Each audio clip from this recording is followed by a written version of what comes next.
everyone. Welcome back to Mama Genius Hub podcast. I'm so excited for our guest today. We're going to be talking about adoption, and in a different format than many of you might think. How do some of us as single women who want to take on motherhood, how do we do that? We have an expert here to help us figure that out, how to see it, and I can't wait to hear that. So let's jump right in today. Welcome to Mama Genius Hub podcast, where we support moms with big dreams, from entrepreneurship to personal aspirations. I'm your host, Michelle Kaiser, and I'm here to help you unlock your potential in all areas of life. Join us as we explore strategies for thriving in motherhood while pursuing the dreams, the key to actually unlocking your genius. Subscribe now and embark on a journey to realize your fullest potential. So our guest today is Ayo Haynes. She's a pioneer in open adoption and a powerful advocate for single women pursuing motherhood. Her expertise encompasses the entire adoption journey. Come on, we're going to have to learn all about this. I'm curious too. From deciding to pursue motherhood through adoption to personal growth during the waiting period. We can know how waiting periods are. To successful navigating open adoption relationships. Ayo challenges the societal norms and empowers women to create families they envision regardless of their relationship status. I am so excited to bring her up. Welcome to the Mama Genius Hub podcast. I'm so excited to have you on today. Thank you so much. I'm so excited to be here. Anytime I have a chance to share this information and inspire other women to live happy lives and fulfilled lives is a good day. I love that so much. And so that actually just takes me into our first question is, what really led you to want to get this message out there? You know, it came specifically from my own experience. I was a single woman who thought she had all this time in the world, and I was building a career at different stages. I was dating people, hoping that it would get to marriage. It wouldn't. And then I just looked up and I couldn't believe, Michelle, that I was in my 40s. And I really did panic. I had one of those existential moments where I really had to ask myself, could I be happy for the rest of my life without being a mom? And that's coming from someone as a child knew that she wanted like 4 or 5 kids, a full house. And so I had to really ask myself if I was able to live the rest of my life without a child. Could I divert that love of children to my career? Could I divert it into a pet, to travel, something? And when I finished having the conversation with myself and with God, the answer was no. I really, really wanted to be a mother. I love that so much. I love that you figured that out and you were having those conversations, asking those questions, because sometimes we might just divert those questions thinking, okay, well, the husband hasn't come yet, or the path that I thought it was going to be just isn't here yet, so I need to keep waiting. But you took matters into your own hands, and I love that so much. But you did it through first by asking those questions. And I think that's what this is all about, is first asking, what are our desires? What are the things that we're willing to not put aside? Then the question comes to, how do we get there? So I really want to dive into, what is the logistics to all of this? Because it might be really scary for a lot of women listening to this right now going, yeah, well, she did it, but I still don't think I can do it. Well, that's exactly where I started. I was like, I don't know if I could do this. I don't know if I could be a single mother by myself, even though I came from a single mother household. But I think if we don't have those conversations with ourselves, it just leads to unhappiness. I think if you are very truthful and honest, not only with yourself, you can have honest conversations with other people in your life. And you will need to have those kind of conversations with them because you need to know if you have the support. And what I found out is even my mother, who I was, apprehensive about sharing this desire with, or not even a desire, but that the reality looked like I was going to have to become a mother on my own. She gave me her support. And that was through really deep conversations. And by the way, my mother was a minister. She was a Presbyterian minister. So there's a whole lot that goes along with my decision as well. What would the congregation think, and you start thinking about everybody else except yourself. And even when I work with my clients, I have them start with a questionnaire. There's no right or wrong answer. It's really important for them to just answer the questions truthfully to themselves. Is this something that you can do by yourself? Do you want to do it by yourself? How does it look if you do it by yourself? Do you care about other people's opinion? throughout the Mm. process. Right. So talking about logistics, it started with me just exploring and asking a lot of questions. And I had someone in my immediate family, my cousin, who had adopted. And her story is that she adopted without telling anyone in the family because she was apprehensive about the birth mother changing their mind and having to explain, what happened there. So there's a lot that goes into how single women deal with the process, right? We tend to internalize it if we don't have a support system or a perceived support system. We tend to think that we have to go through it by ourselves.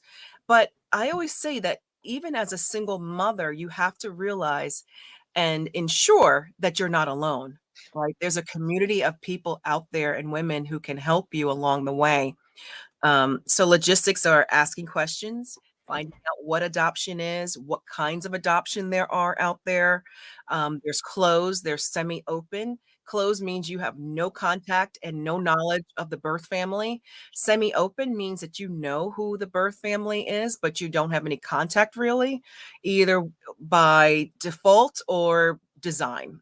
And what I espouse is open adoption, where you know who the birth parent and family are, and you have created a relationship with them very gently and smoothly over time that is respectful and healthy and actually helps every single person in that adoption triad. And when I talk about Mm. triad, that is the birth parent, it's the adoptive parent, and it's the adoptive child. But for all of the people involved in that adoption triad, an open adoption most benefits the child. And that's what I've really wanted my daughter to be strengthened by. I didn't want her to have questions. I didn't want her to wonder why or doubt whether she was loved from the very beginning. And so I took away all the questions. Wow. I love the way you said that because you took away a lot of questions. I've actually been talking to some of my friends who have mentioned that they're adopted and they haven't had any contact with the parents but they've always wondered.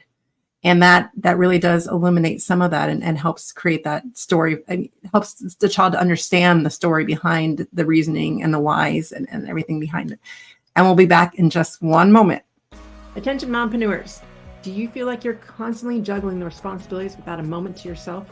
It's time to pause and reflect with our Mama Genius quiz. Tailored for busy mamas like you, this quiz will help you identify what's blocking your path and inspire you to harness your unique strengths. Transform how you manage life and business, find your rhythm, and ignite your joy. Visit mamageniushub.com today to discover your Mama Genius. And that's mamageniushub.com. And we're back. And I love how you describe the triad, how you put it actually into, I can visualize, I'm like holding up a triangle right now, visualizing what that looks like because of the connection and how it creates differently. So, but let's go backwards a little bit so we can go into, because that comes obviously a little bit later, and we may even have to do another podcast talk about that later. I love that. Yes. But I want to go back to the beginning because I want to start with the people who might be like, wow, this is an interesting idea, but where the heck do I start after the questions? And I decide that this is something that I do want. Where do I even start? Because you're talking about community and all these things. And like all of a sudden I can even feel it without even having to go there. Like the overwhelm just starts. I want to relieve some of that overwhelm for interested women listening right now. Yes. So you can start at my website. I have a website called openadoptionsuccess.com. And it's a place where you can find resources. You can find that questionnaire that has no right or wrong answer. You can find ebooks about adoption agencies that are favorable to single women, adoption agencies overseas that are favorable, because sometimes they do have age restrictions for parents and single parents especially. There's all sorts of resources there, or you can find them online simply by Googling, I'm interested in adopting. I also have a Facebook group for women that's just for women who are considering adoption and going through that journey. And I have a webinar as well, Finding the Child Meant for You to Love, because I believe that there is a child out there for every single one of us. I say that, by the way, I did go through the fertility route. I tried it. It didn't work. I tried IUI. I tried IVF very expensively. Um, it wasn't the route that God chose for me to become a mother. So when I went to adoption, I realized this whole time fertility treatments were an if I was going to become a Right. mother. Yeah. But through adoption, it was a when. And it happened much faster than I thought. So when people start going, oh, can I do it? Is it going to be right for me?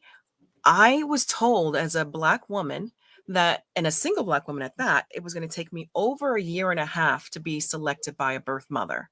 So I was fine with that. I said, okay, I'll do different things in my life until I'm selected. Well, it didn't take that long. It took only about 3 to 4 weeks after I had submitted my paperwork. So you can imagine my head was spinning. Just a wee bit. Yes, I was like, "Oh my goodness, this is gonna happen." But it didn't. I had to have a lot of things in place in order for that to happen, right? You just don't decide you're going to be an adoptive mother and show up at an adoption agency, sign paperwork. There's a lot of things that go into it beforehand. So I had to have my home study ready, right? And every state has a different policy and practice for home studies. You'll have to hire a social worker who is going to come into your home, look to see that it's in good condition, that you have enough space and room for a child, that if it's an opposite sex child that you would be adopting, you would need another bedroom if you only had a 1 bedroom. You don't need to have a house, you can have an apartment. But if you are going to have a boy, for instance, it has to have its own room.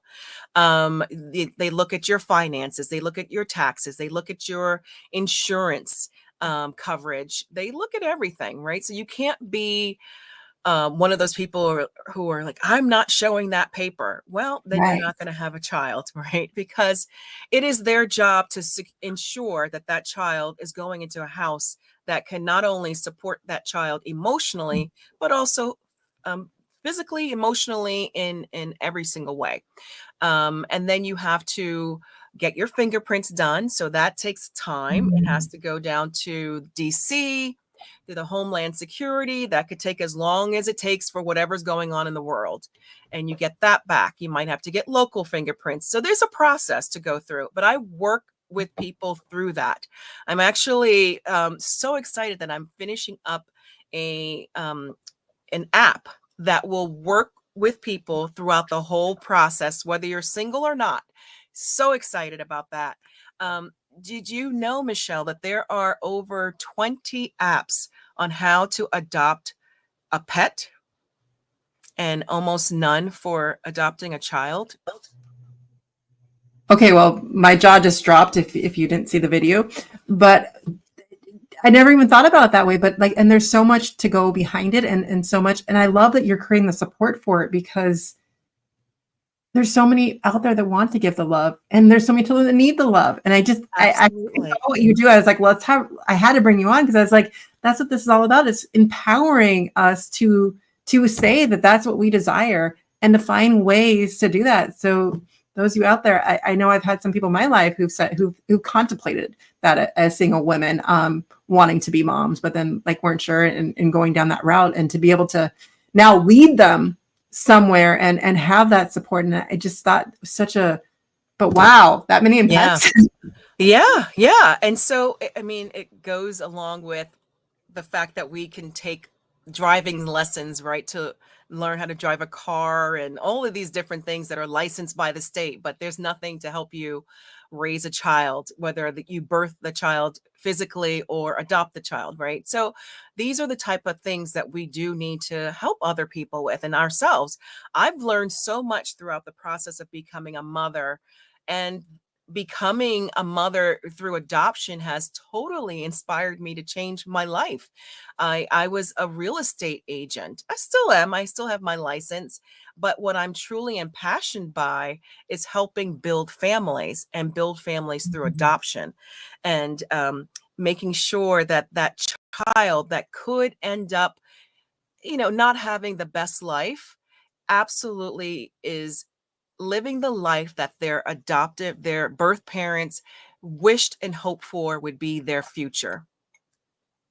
I love the way you put that too, because it does come down to like just things happen and we all end up in different circumstances. But the fact that we can support each other and to push that out a little bit more in terms of how do we mesh all the desires together? Because honestly, the whole thing about this as well is for us all to live in our genius, and for you to be able to match children who really could have a better start on life is such a beautiful way of doing that. And that moment will be right back. We'll talk about ways for you as moms to in this commercial. Do you ever feel like your own dreams are fading on you as you focus and keep everything together for your family, or been buried under laundry and school runs and endless to-do lists? They're so deep, you don't even know what they are anymore. The Mama Genius Hub is here to help you uncover that part of you again. Maybe you felt that pull to start a passion project, return to a hobby you once loved, or pursue a career that lights you up, but you're so caught in everyone else's needs that you keep slipping through the cracks. In just 15 minutes a day, our mini courses will help you reconnect with those dreams while finding a new rhythm in motherhood's beautiful, messy life. And best of all, you'll be doing it with a community of moms who truly understand the juggle and the joy. The Mama Genius Hub is a community who've been there and are here to support and inspire each other every step of the way. It's time to rediscover your spark, live in your genius, and inspire your kids by showing them how to follow their own passions. Join the Mama Genius Hub today and start creating space for you again without guilt. You do not get solo. Come to www.connectingmamas.com for more details.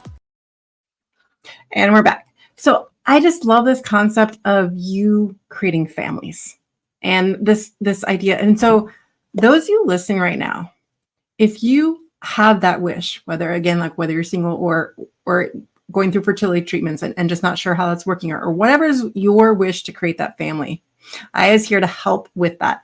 And so I kind of want to go through a little bit more. So you talked a little bit about the process of what it takes to get ready to have that child. Now, what is the waiting process? Like, I mean, for you, it went a little quickly. So for others, it might be a little bit longer. What is, you were talking about some of the support in that. What are some recommendations or things that you recommend in making sure that you never know when that day is going to arrive, that that child's in your hands?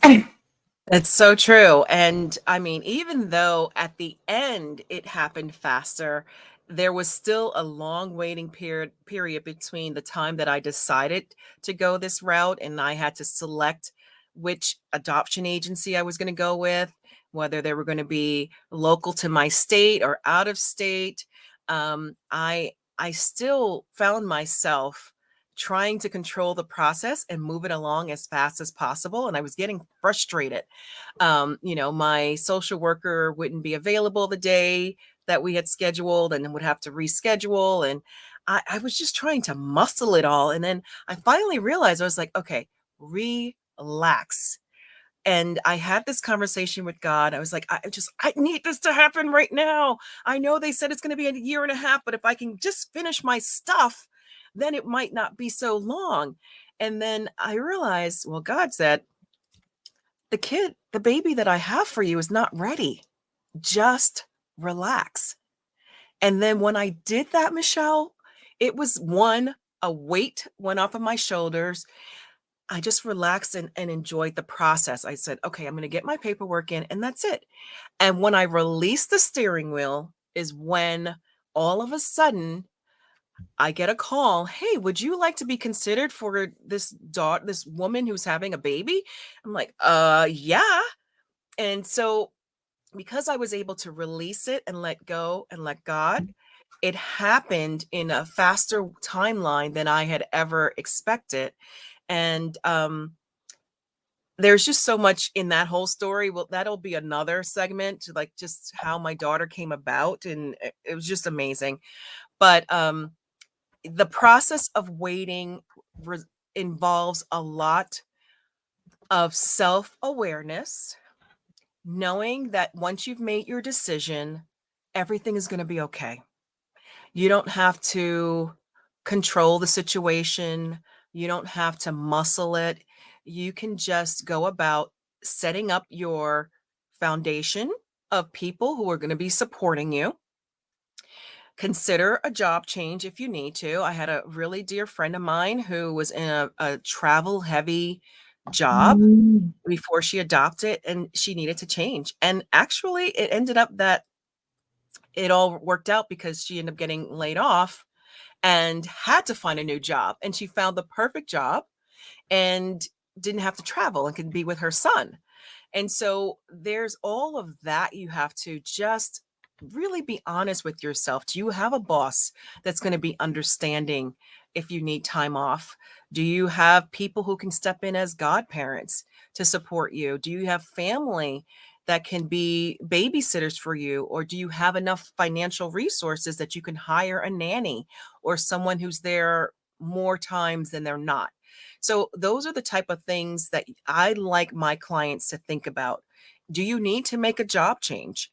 Is this the time for you to become an entrepreneur and do something at home that's going to bring you in more money and give you more time flexibility? So that's part of the waiting process. I love that so much, and I think a lot of people don't take some of those suggestions into, or think about the things that you do need to think about. I love how you're bringing that to the foreground of, you don't need to have all the answers right this second, but if you just start creating those questions that you need to ask yourself and to start moving forward in this direction, then, like you said, the magic's going to happen. And I love how you just said release and let go. And I think that's true of anything. Like, we put so much pressure on things and try to like cement it in. And the more we start to release, and it's ironic though, my word, which just kind of came midway for this year and probably going next year, is just the word surrender. And when we start to just surrender to things, I mean, some of you may not even, but we start this interview even late. Just something happened in with the time zones, and, the things happen, right? But here we are now. We're having the conversation that needed to be had the way it needed to be had, because we released it. We still had, it all worked out because we still had both It all worked out in our schedule. And it's those things just work out, and it changes your perspective. I mean, I was like, wait, where is she? I was getting frustrated, like when you're like, you think it's a no-show, then you're like, oh, it's a mistake. But that's why we set up the precautions. I was like, let's exchange phone numbers. Let's do this. So that when those things happen, when you have that foundation in play that you're talking about and setting those up. And so I want to just put the word foundation out to everyone in the audience right now. And what is the foundation you want to work on? Maybe you are starting that business right now. Maybe you do want to adopt. What is that foundation that you want to start for that big dream of yours right now? And ask yourself, What is that big dream? And just write the word foundation next to it and start letting the questions come to you that might overwhelm you at first. But if you get them on paper, you can start slowly releasing and answering them, as Aya was telling us to do. And it's so beautiful. The more we release and surrender, the more things can happen. Yes, I mean, exactly. I mean, time zones mess people up all the time, right? And we could have been flustered by it. We were like, okay, we're going to make it work. And that's what motherhood is, right? There's like navigating it all on a daily basis. And if anything will get you ready for things not going as planned, it's motherhood. And no matter if you birth a child or adopt it doesn't matter. All right. You learn to release, or you should, right? Because you'll be too stressed out and there are more important things to worry about. One of the things that I want to say to you is that I'm impressed by how organized you are throughout your whole process. It was like, this woman is really organized. And I loved it. I really do. And I aspire to that level of organization. So we'll be talking. I'm going to be I love that. I'll be in your group there.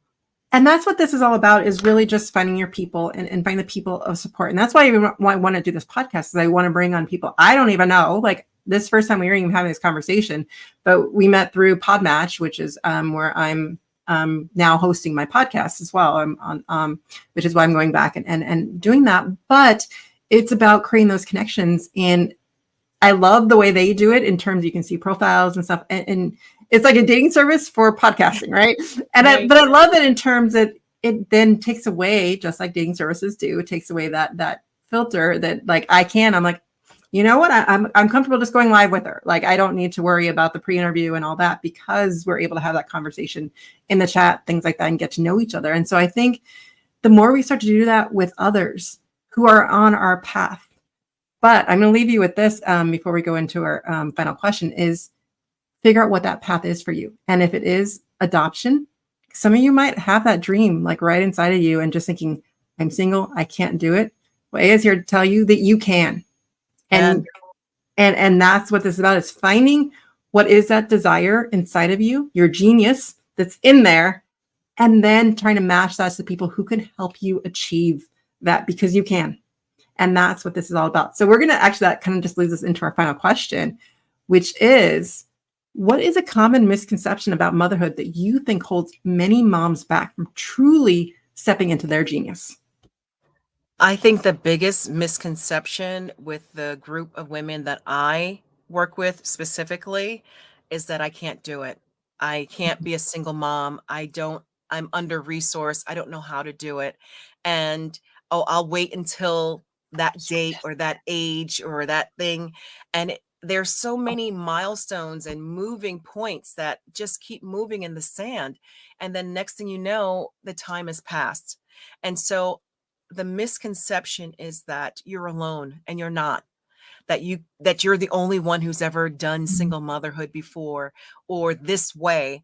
The women that I work with in this age group, in their 40s and even in their 50s, they generally work and have had long periods of work, and they have money, or they have enough disposable income to be able to support themselves. They have savings, and everything that makes you successful at work is going to make you successful in the home, and being a mother, and being a single mother at that. And again, you are never alone as a single mother. You may feel that at times, but there are women out there who have done it before you, who will do it alongside you, and who are ready to just link arms with you and make it the best experience of your life. Because I can say without a shadow of a doubt that motherhood was my saving grace. It was how I was able to get over the grief of my own loss of my mother. I lost my mother the same year as I adopted my daughter. The grief would have been too much, but the joy that comes from a little child looking in your eyes, who is so reliant on you, and all of the funny stories and the things that they do, it can only enrich your life. So I say, do what makes you happy. What makes you happy, not someone else, but you. Well, I think on that note, you got to, as you tell everyone what your free gift is, or ever Yes. is, also tell them what your name means. Oh, so my name is Ayo, which means joy. It's from the Yoruba language of Africa. My daughter's name actually is Ife, which is also from the same language, and it means love. So I say my house is filled with love and joy. My free gift, I would love for anyone to go to my website, and you can download the questionnaire I have there. I have other questionnaires there. So you go to openadoptionsuccess.com. My Facebook group is, I'm looking at the name, hold on. Open Adoption for Single Women, Your Path to Motherhood. And I've got other free things. Just send me an email, find me on any of the social medias. We'll have a conversation, and we'll just start talking. I'm put Ayo back behind stage for a moment. I give our 5 takeaways today. So wasn't that such an engaging conversation? And I just want to start. The first takeaway is you can, whatever that dream or desire is. But let's go through our 5 top takeaways. Number 1 is first having that conversation with yourself, and a strong, and actually having those conversations. Sometimes we get taken away from not wanting to do that. And so we do need to have those conversations and starting to asking those questions, to start with the questions and having those conversations. Takeaway number 2 is that sometimes we internalize them and think we need to go do all this by ourselves. That's why we're having this conversation right now between the two of us, because we want to bring you in and give you a space to find your community if this is your desire. And that's what the Mama Genius Hub is all about, is finding whatever your desire is and finding the people that can help you achieve that. Number 3 is then figuring out the logistics. What type of adoption would you want? Would you want the open, closed, semi? But then to work with it and to figure out, I love how she put the triad, right? That you have the adopted child, the adopted parents, and the biological parents. And how can you bring that all together. And then we have the getting ready, right? Actually creating that foundation. How do we do all the things? And she went through all the questions and to go back and to really look at all the process of everything that's going through and all the questions, but to really just put that foundation into play for what you want. So whether it's adoption, and she went through some steps of that, or whether the foundation is something else to really create that. Then that leads us to last, number 5, when that waiting period is, the takeaway is to really release and let go. To be part of that awareness and really have what is making you want that decision, what is making that inside of you, to release that to God, to universe, to whatever it is for you, but to really start. And I'm going to say my word of the year is surrender. And I think that kind of goes into play with all of this. And so I'm going to bring back Ayo for her final takeaway before we say goodbye to everyone. Well, again, thank you so much for the opportunity to share my journey. I think it's a journey that so many people will find fulfilling. I believe adoption is an option, not just for single women or women and husbands that are not able to have children. It is an incredible gift to any child, regardless of your relationship status. Imagine if you can give a home to a child who is in desperate need of life, love, and friends. And I just can't think of a better way to enrich another person's life. Well, thank you so much for coming onto the podcast. Everyone, thank you for watching, and we'll take you out. Thank you for joining us in today's episode of the Mama Genius Hub podcast. If you found value in our conversation, please share this episode with another mama who might benefit. Sharing helps us build a supportive community and reach out to more mamas like you. After all, it's more fun when we do motherhood together. Until next time, stay motivated and continue to pursue your dreams as you shine in your genius.